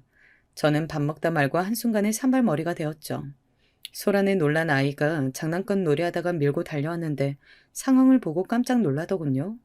어리딘 어린 아이한테 이런 모습을 보여주기 싫어서 저는 황급히 시아버지를 밀치고는 제 아이를 끌어안았습니다. 저것이 감히 하늘 같은 자기 시아버지를 밀쳐? 아이고, 아이고야, 나 죽네. 시아버지께서는 바닥에 주저앉은 채로 계속 아프다고 신음하시니까는 덜컥 겁이 나더라고요. 저도 모르게 얼른 간단한 짐을 챙겨들었고 아이를 품에 안은 채 집을 나가버렸습니다. 당장 갈 곳은 친정뿐이었죠. 제가 들이닥치니까 엄마가 화들짝 놀랐습니다. 저는 그의 심각한 상황, 그 와중에도 남동생이 아직까지도 집구석에 유유자적하게 놀고 먹고 있는 모습이 눈에 보여서 열이 뻗쳤었네요. 남편은 당장 저에게 집으로 와서 시아버지께 사과부터 하라고 하였습니다. 아무리 그래도 우더른을 밀치고 그러는 법이 어딨냐? 네가 그러면 안 되는 거였어. 남편의 그 말을 들은 순간 진짜 결혼에 대한 미칠 것 같은 후회가 밀려왔던 거예요. 겨우 이런 놈에게 넘어가서 이런 놈을 믿고 결혼까지 했다는 사실이 믿어지지가 않을 정도였습니다. 그냥 허무했어요. 솔직히 이혼부터 머릿속에 떠올랐습니다. 결혼할 때까지만 해도 뱃속에 든 이 생명에게 좋은 엄마, 아빠의 모습만을 보여주겠노라고 그렇게 다짐을 했었는데 금세 몇 년이 지나지도 않아서 이혼을 떠올리고 있는 이 현실이 너무나도 서글펐어요. 그런데 딱 절묘한 순간에 시어머니께서 시댁으로 복귀를 하셨고 시아버지께서도 다시 시댁으로 가시게 됨으로써 상황이 흐지부지 종결이 되었습니다. 내가 가만히 생각을 해봤는데 네가 집에서 애 돌보면서 아버지까지 모시는 게 얼마나 힘들었을까 싶다. 내가 그간 신경을 못 써줬었네. 미안해. 남편이 저에게 먼저 숙이고 들어왔고 저는 다시 아이와 그 집으로 돌아가게 되었어요. 친정도 제가 전혀 기댈 수 있는 형편이나 상황이 아니었기 때문에 저에게 다른 선택지는 없었던 것 같네요. 결혼 초기부터 시아버지에게 되었던 저였는데요. 그 이후로는 그때만큼 시아버지와 직접적으로 부딪힐 일이 없어서 그나마 다행이었습니다. 시어머니는 시아버지와 스타일이 꽤나 다르신 분이었는데요. 저를 내먹이신 부분에서는 대동소이하다고 할 수 있었네요. 시어머니 생신 때의 일화 한 가지만 예로 들어도 이분이 대략 어떤 유형의 분이신지 설명이 가능할 것이라고 봅니다. 작년에 어머니 생신 때 하필 딱 우리 가족이 다 독감에 걸려서 타이밍이 안 좋았잖아. 올해는 맛있는 식사 한 끼라도 꼭 해야 할 것 같은데 자기 생각은 어때? 제가 그렇게 물어봤을 때 남편은 알아서 좋은 계획을 마련하겠다고 대답했었어요. 그리고 며칠 뒤 남편이 시어머니의 생신 때 고급 횟집에 가자고 말을 하더군요. 시부모님 두 분 다 돼지고기는 그렇게 별로 안 즐기시는데 명절에 한우는 실컷 먹었었으니까 시어머니 생신 때는 회를 먹으면 딱 좋겠다는 게 남편의 주장이었습니다. 개인실이 완비되어 있는 횟집으로 가자면서 자기가 봐둔 데가 있다고 말을 하더군요. 그런데 시어머니께서는 당신의 의견도 구하지 않고 무작정 저희 부부가 외식으로 결정을 지은 것에 상당히 기분이 상하신 것이었습니다. 처음에는 몰랐죠. 이상하네. 생신 있는 주말에 엄마는 아무래도 다른 일정이 있으신 모양인데? 남편이 시어머니와 통화를 하더니 그렇게 말을 하더라고요.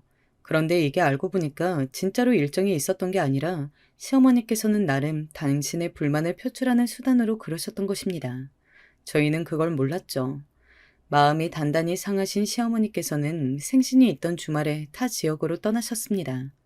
저희는 그것도 모르고 시어머니와 계속 연락이 안 돼서 희한하다고 여겼었죠. 그런데 시어머니의 생신 날짜로부터 사흘이 지난 후에 연락을 먼저 주셨습니다. 저는 별 생각 없이 전화를 받았다가 어안이 벙벙해지고 말았네요. 내가 전생에 무슨 죄를 지어서 너같이 사람 마음을 헤아릴 줄 모르는 며느리를 얻어야 했다는 거니? 진심으로 화가 나고 서러우셨는지 아주 답답하단 목소리로 말씀하셨어요. 네가 먼저 내 생신상 차려드리겠노라고 그렇게 나한테 말을 했어야 하는 거 아니니? 작년에 니들 다 감기 심하게 걸려서 오지도 못했잖아. 그랬으면 올해 내 생일에는 정성 담긴 생신상이나마 네가 차려줄 생각을 했었어야지. 적어도 나에게 말이나마 해봤어야지. 아, 어머님, 죄송해요. 제가 진짜 생신상 차려드릴 생각은 못 해봤네요. 여태까지 생신 보내는 동안 계속 그런 말씀이 없으셔서 차마 제가 거기까지는 생각이 안 들었어요. 내가 그만큼 너를 배려한답시고 지금까지 말을 안 했다는 의미 아니겠니? 누군들 며느리한테 정성 담긴 생신상 안 받아보고 싶겠니? 그런 시어머니도 있다니? 너는 어떻게 된 애가 아이고 내가 그냥 말을 말자. 하기사 자기 부모 생신상도 안 차려본 애가 뭐를 알겠냐마는. 시어머니의 그 말씀, 마치 제가 도리를 하지 못하고 자라난 자식이라고 지적하시는 것 같아서 제 마음에 가시처럼 박혀왔습니다. 앞으로 내 생일 같은 중대사는 네가 나랑 직접 의논을 하도록 하자. 알겠니? 그리고 내가 이런 얘기들 너한테 한 거, 너 내 아들한테는 말하지 말아라. 괜히 이런 얘기 옮기는 거 아니야. 알았니?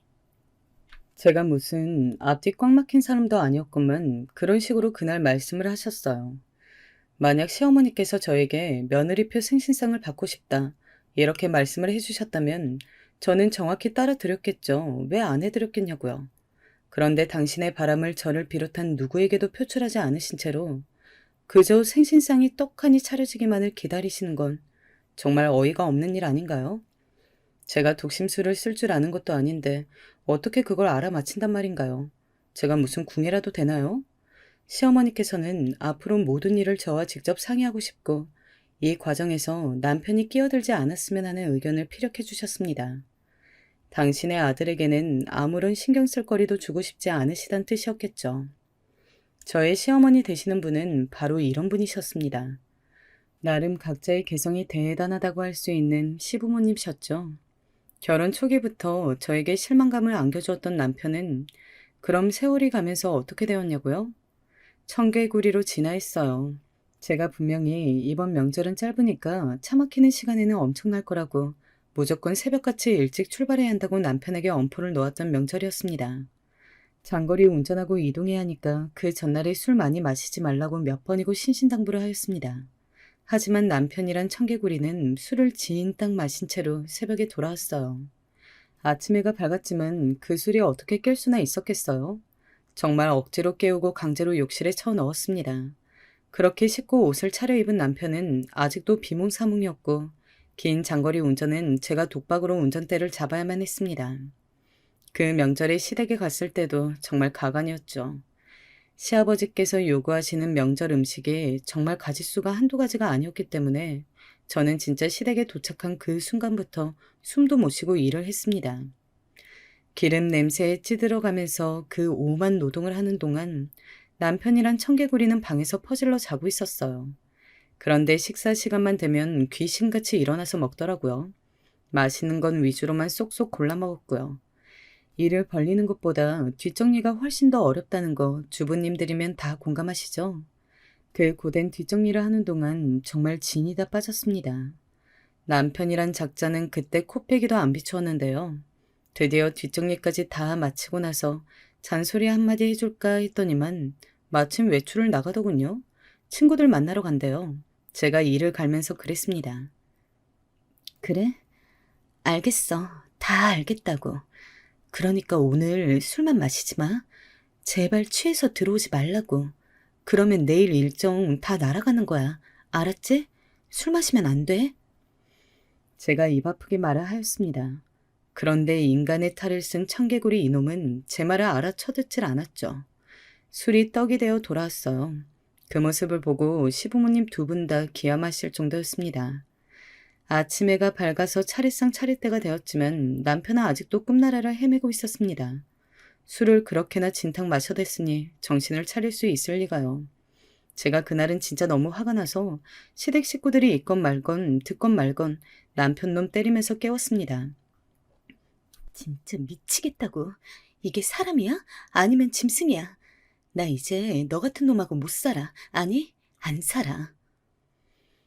그제서야 놀라면서 부스스하게 눈을 뜨던 남편. 진짜 기가 막혔습니다. 무조건 남편을 비호하기만 하셨던 시부모님께서도 오죽하면 그날은 저에게 두들려 맞는 남편의 모습을 보고도 아유, 저걸 어째? 하시는 표정만 지으실 뿐 차마 안 말리시더라고요. 시아버지께서는 차례상 앞에서 여자가 큰 소리 내는 거 아니라면서 잔소리를 하시긴 하셨지만 눈치를 보아하건대 남편의 작태에 분명히 착잡해 하시는 게 틀림없었습니다. 이런 청개구리도 제 남편이라고 제 아이의 아빠라고 열심히 데리고 같이 살았습니다. 하지만 남편의 명은 남들보다 많이 짧았습니다. 오랜만에 만난다는 친구 2명하고 낚시 여행을 갔다가 2번 다시는 가족의 곁으로 돌아오지 못했습니다. 남편과 한 명은 현장에서 숨을 거두었고 운전을 했던 한 명은 목숨을 건졌지만 몸에 큰 장애를 얻게 되었어요. 죄송합니다. 제가 운전을 똑바로 못해서 그렇게 되었습니다. 죄송합니다. 크게 다친 몸을 이끌고도 그분은 직접 사과를 하러 오셨었죠. 마주오던 음주운전 차량 때문에 그렇게 된 것을 어떻게 그분의 탓으로 돌릴 수 있었을까요? 그러나 원망 속에서 저는 차마 그분에게 아니다, 괜찮다 이런 대답을 해주지 못했습니다. 저는 너무나도 갑작스러웠던 남편의 비극에 무너져 내렸고 그때 제 남동생이 그랬습니다. 저기 누나, 그럼 혹시 보험금은 얼마나 나오는 거야? 이놈 새끼는 영영 사람 되기는 글렀다 싶었습니다. 이런 녀석을 포기 못하는 엄마에게도 할 말이 없었어요. 지치고 힘든 상황에서도 저에겐 묵묵한 위로를 보내준 존재. 그건 바로 정말 의외이게도 시부모님이셨습니다. 시어머니께서는 초췌해지신 얼굴로 제게 말씀하셨어요. 내 아들, 마지막 가는 길까지 살뜰하게 살펴줘서 고맙다. 혹여나 네가 새 출발을 한다고 하여도 우리는 받아들이마. 그때 제 눈에서는 눈물이 흘러내렸습니다. 배우자를 잃은 이 고통도 차마 자식을 잃은 고통에 비견될 수 없다고 생각하니 만감이 교차했기 때문입니다. 금쪽 같은 자식을 잃은 충격 탓이었는지 시어머니께서는 이듬해 쓰러지셨어요. 원인은 뇌졸중이었습니다. 그리고 저는 그 소식을 듣자마자 달려가서 열과 성을 다해 간호해드렸어요. 저 외에는 시어머니의 곁을 지킬 수 있는 사람도 없었고요. 의료진이 예상하고 기대했던 것보다 시어머니의 예우가 좋았습니다. 담당 간호사들도 깜짝 놀랐을 정도였어요. 시아버지께서는 저를 오롯이 인정하셨던 건 바로 그때부터가 아니었나 싶네요. 저는 시어머니께서 병원 생활을 하시는 동안에 틈틈이 시댁에 들러서 시아버지를 배웠습니다. 식사는 잘 하시는지, 반찬은 안 떨어졌는지 이런 것들을 살펴보았고요. 남편이 떠난 이후로 시아버지의 건강 상태가 점점 하향 곡선을 그리고 있었기 때문에 아무래도 누군가는 항상 들여다봐주는 게 필요했던 시기였습니다.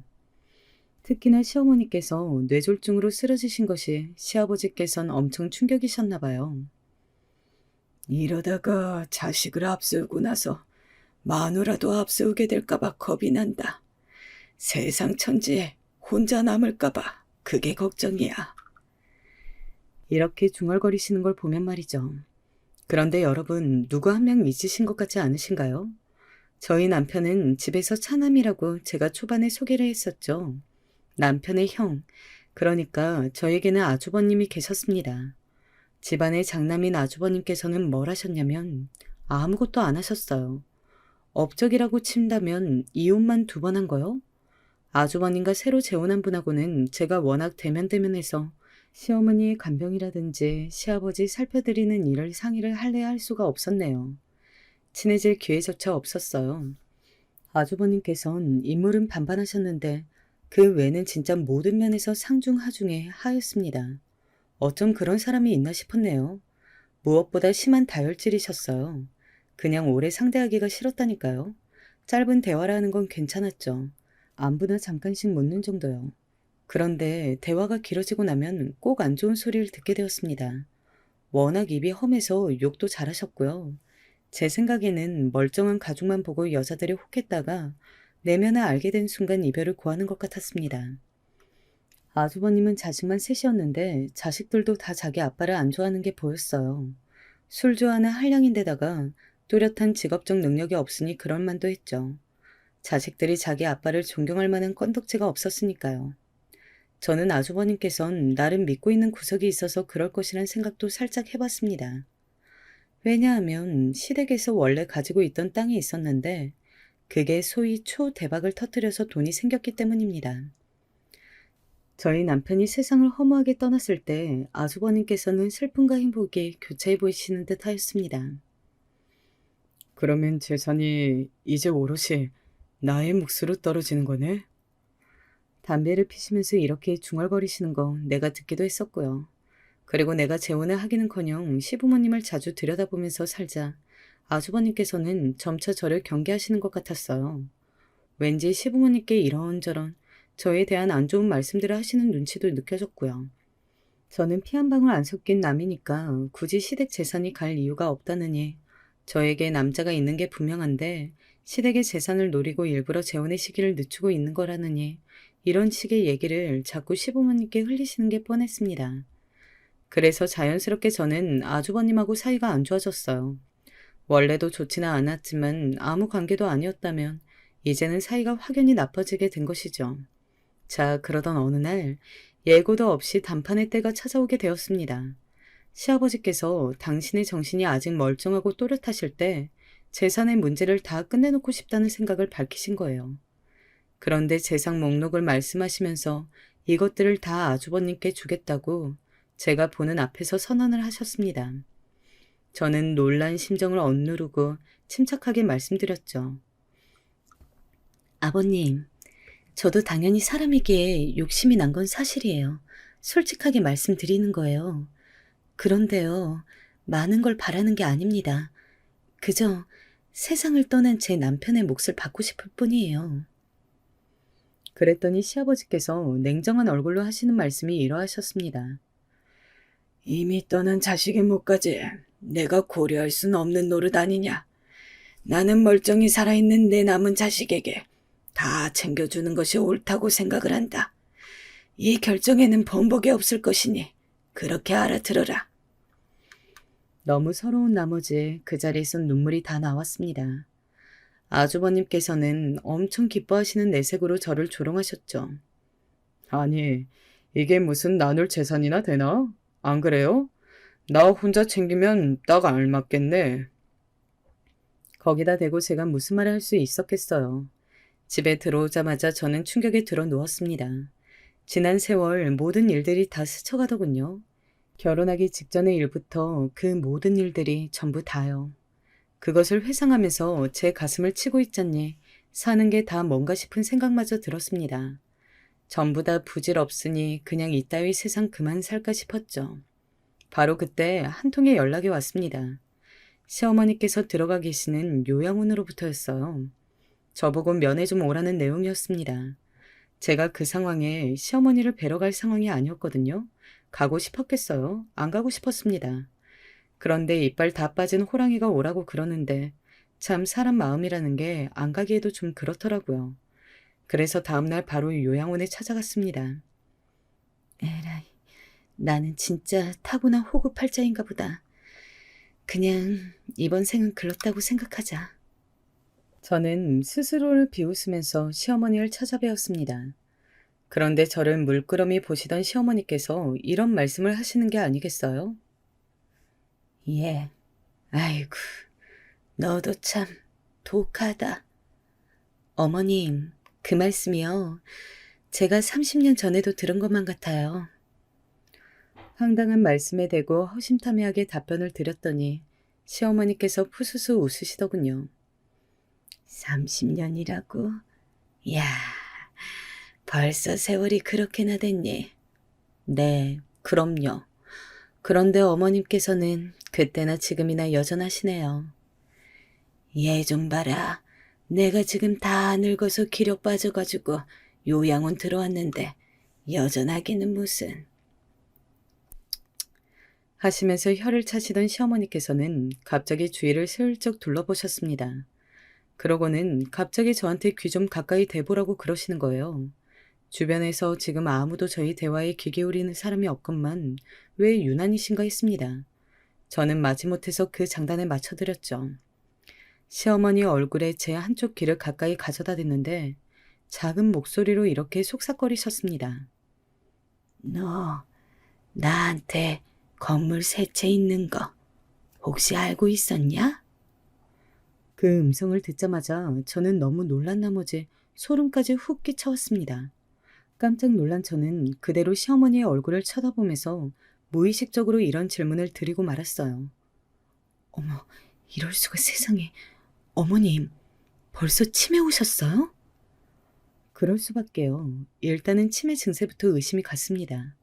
그런데 시어머니께서 본인을 모욕하지 말라면서 대뜸 화를 내셨어요. 가끔 정신이 혼미할 때도 있지만 절대 치매는 아니라면서 완강하게 주장하셨죠. 아니, 그러면 치매도 아니신데 어째서 저한테 허무맹랑한 말씀을 하시는 거예요?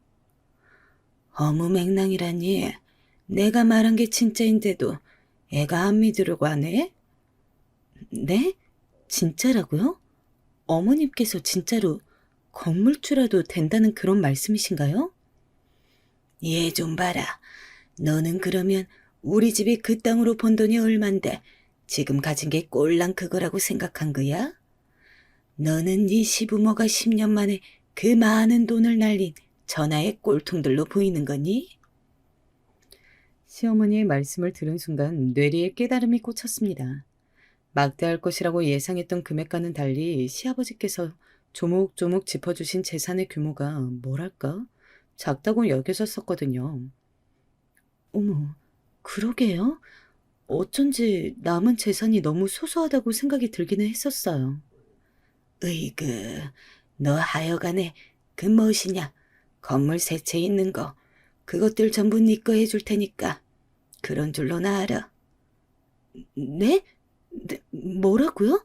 어머님, 방금 그 말씀 진심이세요? 얘는 뭘 그렇게 놀라고 그래? 그 건물들에서 나오는 수익 들으면 이거는 뭐 거품 물고 기절하겠네. 시어머니께서는 너스레를 떠셨죠. 저는 그 건물들로부터 얻는 수익, 그 엄청난 숫자를 듣고 다행히 기절까지는 하지 않았지만 정말 진심으로 놀라고 말았습니다. 설마 시어머니께서 갑부이실 줄은 몰랐었으니까요. 그리고 더욱더 놀라웠던 사실은 말이죠. 시아버지께서 일부러 작정을 하시고는 당신의 문제 많은 장남에게 돈을 조금만 물려주기 위해서 그렇게 구셨다는 것입니다. 그러니까 시부모님께서 애초에 짜고 치셨던 거예요. 아주버님께 당신들께서 가지신 진짜 재산의 규모를 알면 반드시 노리실 거라고 예상을 하신 두 분은 궁리를 하시면서 계획을 짜셨습니다. 저에게 많은 재산을 몰아주기 위해서요. 어머님, 정말 아버님께도 그렇고 두 분께 뭐라고 감사 인사를 드려야 할지 모르겠어요. 그런데 아주버님께서는 장남이시고 저는 며느리일 뿐인데 저에게 이렇게 큰 몫을 어째서 주시기로 결정하신 거예요? 장남이면 뭐래. 장남이라는 명패만 반지르르 할 뿐. 지금까지 살면서 우리한테 내내 지랄밖에 안 떨었는데. 그런데 너는 우리네 지랄을 다 받아준 입장이잖니. 지랄 떤 아들에게 주느니 지랄 받아준 며느리에게 주는 쪽이 낫지. 그리고 우리 손주들 키우는 솜씨만 봐도 그쪽보다는 네 쪽이 더 낫더만. 와, 드디어 오랜 세월을 인고한 끝에 시부모님으로부터 진정한 인정을 받게 되는 순간이었습니다. 그것도 엄청난 보답과 함께 말이죠. 아주버님네 애들은 부전자전임을 증명하는 것인지 저랑 전혀 친하거나 가깝지는 않았지만 딱 봐도 싸가지가 바가지였습니다. 그래서 시부모님께서도 저희 애들을 솔직히 더 예뻐하시는 것 같기도 했었어요. 인생사 세웅지마라더니 말입니다. 그렇게 짙은 후회 속에서 끼워졌던 잘못 끼워진 줄로만 알았던 첫 단추가 종국에는 황금 단추로 변신하게 될 줄 그 누가 감히 상상이나 했을까요? 맹세컨대 당사자인 저는 전혀 예측하지 못했답니다.